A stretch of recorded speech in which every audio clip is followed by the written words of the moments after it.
इस कहानी से हमारे जीवन में हमारे संस्कारों का क्या महत्व है हमें ये पता चलेगा। तो चलिए शुरू करते हैं।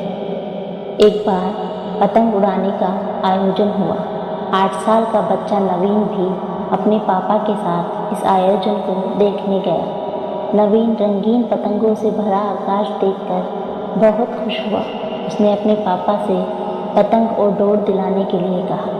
पापा ने पतंग और डोर खरीदकर बेटे को दे दी।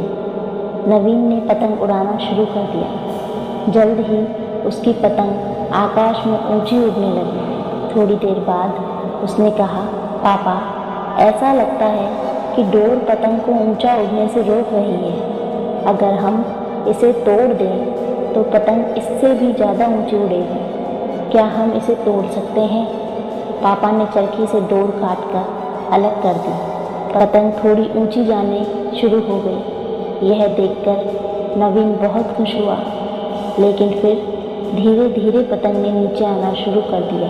जल्द ही पतंग दूर स्थित एक घर की छत पर गिर गई। नवीन को यह देखकर आश्चर्य हुआ। उसने डोर को काटकर पतंग को मुक्त कर दिया था ताकि वह ऊंची उड़ान भर सके, लेकिन इसकी बजाय वह तो नीचे गिर गई। उसने पापा से पूछा, मैंने सोचा था कि डोर को काटने के बाद पतंग खुलकर ऊंची उड़ सकती है, लेकिन यह क्यों गिर गई? पापा ने समझाया, बेटा, डोर पतंग को ऊंचा उड़ने से नहीं रोक रही थी, बल्कि जब हवा धीमी हो रही थी उस वक्त डोर पतंग को ऊंचा रहने में मदद कर रही थी, और जब हवा तेज हो गई तब तुमने डोर की मदद से ही पतंग को उचित दिशा में ऊपर जाने में मदद की। जब हमने डोर को काट कर छोड़ दिया तो पतंग नियंत्रण से बाहर हो गई और वह टूटकर गिर गई। नवीन को बात समझ आ गई। उसे अपनी गलती का एहसास हो चुका था।